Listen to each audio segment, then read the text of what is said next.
The morning of June 6, 1944, came quietly to the village of Herlingen, in the rolling Swabian countryside of southwestern Germany. It was just past 6 in the morning. Birdsong carried through the open window of a modest villa, and the air smelled of damp grass and early summer warmth. Erwin Rommel stood in the hallway of his home, dressed not in the sand-colored tunic of the Afrika Korps, but in the plain clothes of a man who had been persuaded, against every instinct he possessed, to take a birthday trip to see his wife. Lucy Rommel turned 50 that day. The staff at La Roche-Guyon, the great chateau above the Seine where Rommel had established his Army Group B headquarters, had reassured him. The weather was terrible over the Channel. A meteorologist named Dr. Walter Stobe had confirmed it. High winds, heavy cloud cover, rough seas, conditions wholly unsuitable for an amphibious landing of any scale. General Friedrich Dahlmann of the 7th Army had even cancelled a scheduled Kriegspiel war game exercise for June 6, with half the senior divisional commanders in Normandy ordered to travel to Rennes. The irony of that cancellation would take days to fully register. The telephone rang at 6:15 in the morning. Rommel's chief of staff, General Hans Speidel, was on the line from La Roche-Guyon. His voice was measured, the voice of a man who had learned to deliver catastrophic news without inflection. He told Rommel that Allied paratroopers had landed in Normandy during the night, that seaborne landings were underway along a broad front, that the beaches were under assault from an armada whose size, as reports were still arriving, was difficult to quantify. Rommel's face went very still. His hand gripped the telephone receiver. He stood without speaking for a moment that stretched past the ordinary measurements of silence. Then he said something that, in the days that followed, would be repeated through the upper levels of German command, passed along in whispers between staff officers trying to understand how it had all unfolded so completely and so fast. He said, "How foolish of me." To understand the weight of those 4 words, it is necessary to go back, through the cold arguments of winter, through the long corridors of strategic disagreement that had brought Erwin Rommel to a hallway in Herlingen on the most consequential morning of the war. By the autumn of 1943, Germany's senior commanders understood that the Western Allies would attempt a cross-channel invasion of France. The question was not whether, it was where, and when, and whether the Atlantic Wall could absorb the blow. When Rommel arrived to inspect it in late 1943, the reality was considerably more modest than the propaganda. Gun emplacements were unfinished. Minefields were sparse. The beaches that mattered most were in some places defended by second-rate static divisions filled with older men or soldiers drawn from occupied Soviet territories who had been given German uniforms and a choice between service and worse alternatives. Rommel had been appointed to command Army Group B in January 1944. He was 52 years old. He had driven tanks through the Ardennes in 1940 and across the Libyan desert in 1941, earning the nickname, the Desert Fox, not from flattery but from a soldier's grudging recognition that this man understood war in its mobile, relentless form. What he found on the Atlantic Wall disturbed him deeply. He walked the beaches of Normandy in the early weeks of 1944 wearing his Field Marshal's cap against the January wind, stopping to study the terrain with the eye of a man who had spent his career attacking and defending coastlines in his imagination. And he decided, with the certainty that characterized every tactical judgment he made, that the battle for France would be won or lost in the first 24 hours. His argument was this: if the Allies established even a narrow foothold, Germany could not dislodge them. Allied air power had grown so overwhelming that any German armored movement in daylight would be met with fighter-bomber attacks that would reduce a panzer division to burning hulks within hours. The only hope was to defeat the landing while it was still in the water, or on the beach itself, before the men had organized, before the tanks had rolled off the landing craft. Stop them at the waterline, or not at all. He threw himself into preparation with the intensity of a man who believed he was right and that being right was not enough. He personally supervised the installation of millions of beach obstacles, sharpened stakes fitted with mines, hedgehog obstructions of crossed steel beams, Belgian gates of welded iron, all designed to tear the bottoms from landing craft. By June 1944, his engineers had laid approximately 6.5 million mines along the French coast, with orders to increase the total to 50 million. But on the question of panzer reserves, he was losing. His opponent was General Leo Gare von Schweppenberg, who held the orthodox view: keep the armor deep in the interior, away from naval gunfire, then strike in a concentrated counterattack once the Allies revealed their main effort. Hitler resolved the dispute by splitting it.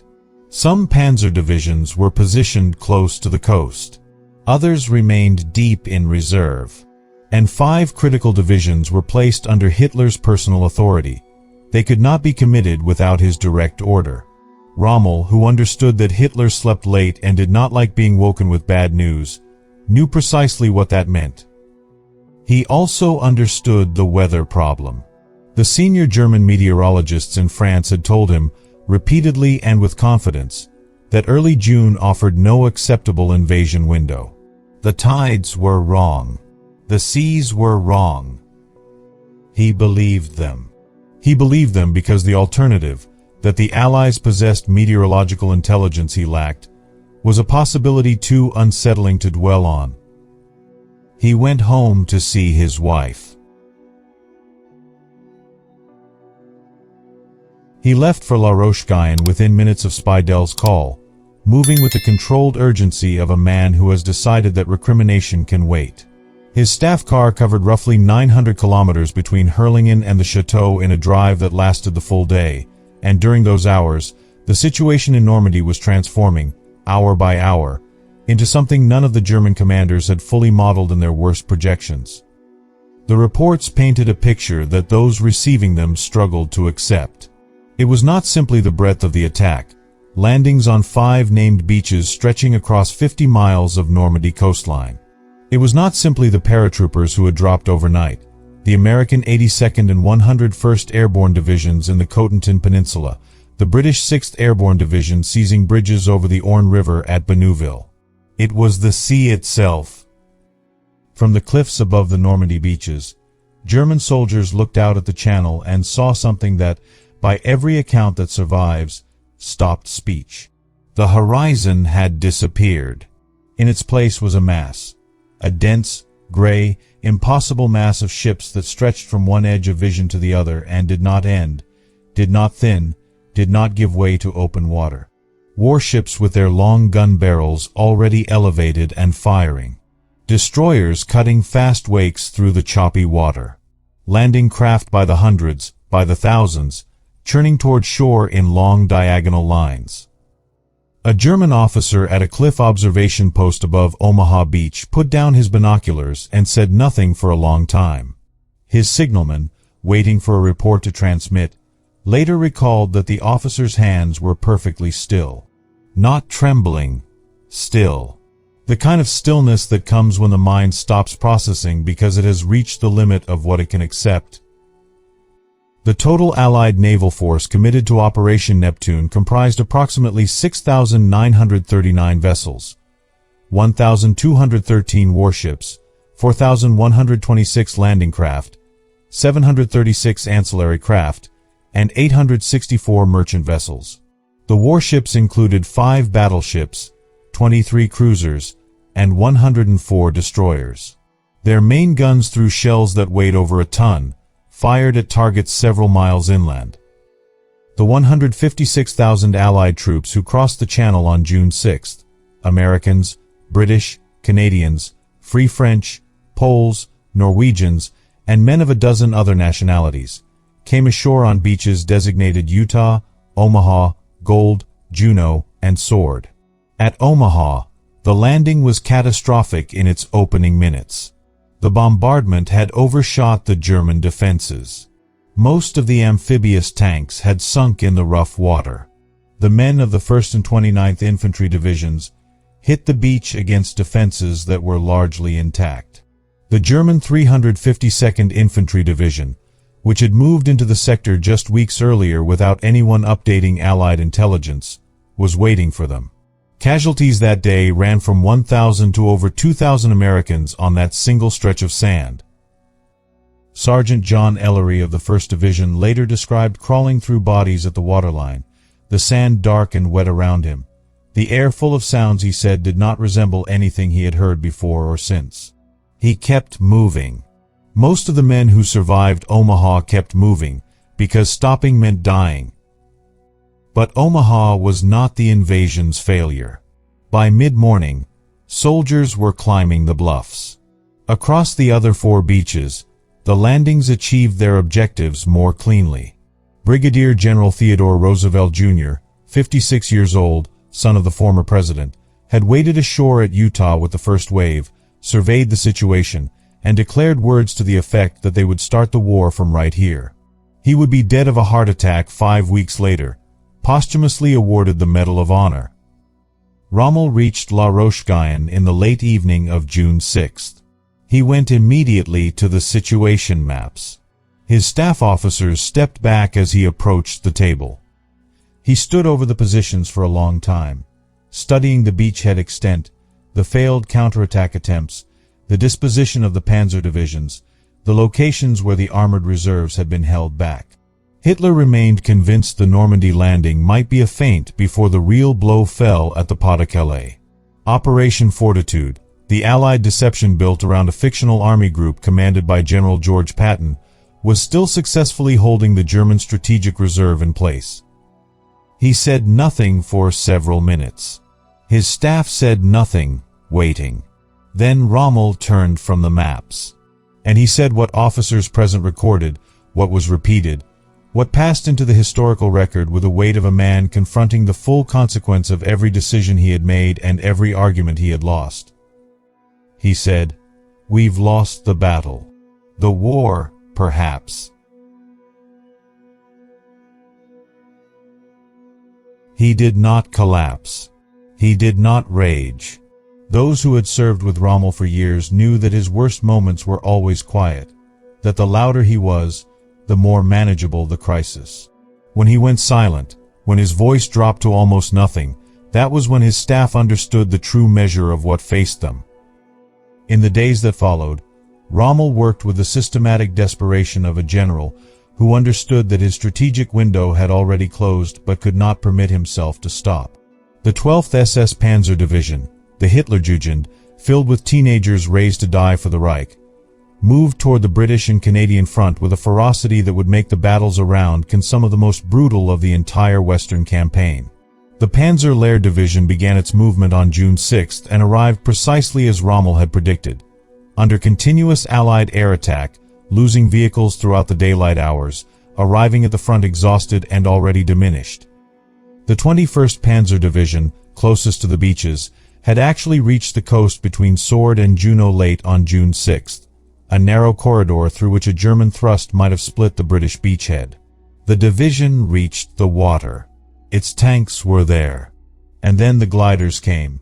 Hundreds of British gliders carrying 6th Airborne reinforcements, dropping out of the evening sky at the precise moment the German thrust was most exposed. The attack stalled. The corridor closed. The moment passed. The Allied plan had anticipated capturing Cannes on D-Day itself. The city would not fall until July 9th, more than a month later, in conditions of horrific attrition that recalled the worst of the First World War. The strategic verdict was not in doubt, but the killing went on. Rommel drove to the front repeatedly in those weeks, his open staff car moving through Norman lanes while Allied fighter bombers flew constant patrols above. On July 17th, near the village of St. Foy de Montgomery, an RAF Spitfire pilot spotted the car on an open road and made 2 strafing runs. The car left the road at high speed. Rommel was thrown clear with severe head injuries, skull fractures, eye damage, concussion requiring weeks of hospitalization. He was out of the war. The failure to stop the Allied landings set in motion consequences that would run for 11 months and end with Germany's unconditional surrender. By the end of June 1944, approximately 875,000 Allied troops had landed in Normandy. Operation Cobra broke the German lines at St. Lo on July 25th. The breakout that followed was swift, Within weeks, the American Third Army under General George Patton was racing across France. Paris was liberated on August 25th. De Gaulle walked down the Champs-Élysées on August 26th through crowds that had been waiting 4 years. The German Seventh Army was nearly destroyed in the Falaise pocket in mid-August. Approximately 50,000 German soldiers were trapped by converging American, British, and Canadian forces between the 12th and 21st of August. Those who escaped, roughly 40,000, did so through a narrow corridor under continuous air and artillery attack, abandoning most of their equipment. The roads out of the pocket were lined with the wreckage of what had been the centerpiece of German armored power in the West. Meanwhile, on the Eastern Front, Operation Bagration had launched on June 23 and shattered Army Group Center, driving hundreds of kilometers west in weeks. Germany was being compressed from both directions simultaneously, squeezed by forces that had grown through 4 years of industrial production into something no military establishment could match. Field Marshal Gerd von Rundstedt, the German commander in the West, had requested the release of the Panzer reserves on the morning of June 6. His request was denied. The reserves were not released until late afternoon, by which point the window for effective use had already closed. Von Rundstedt later described the situation with a brevity that served as the clearest possible summary of German prospects. "We have lost the war. The question is only how long it takes." Erwin Rommel did not survive to see the end. While he recuperated from his injuries through the summer of 1944, the July 20th plot to assassinate Hitler reached its climax. The bomb exploded at Hitler's headquarters in East Prussia. Hitler survived. The conspirators were arrested and executed. Rommel's connection to the conspiracy remains historically debated.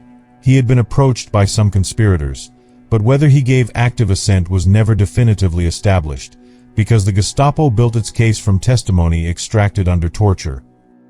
In October 1944, 2 generals arrived at his home in Herrlingen.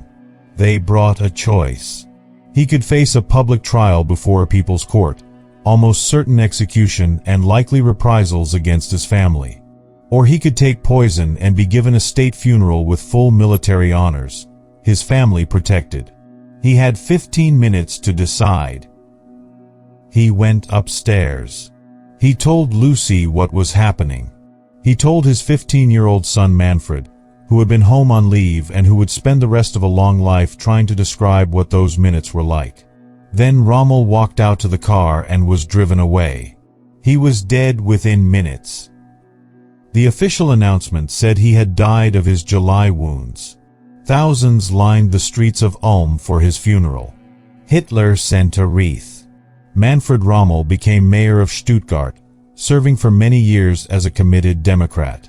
He died in 2013 at 84.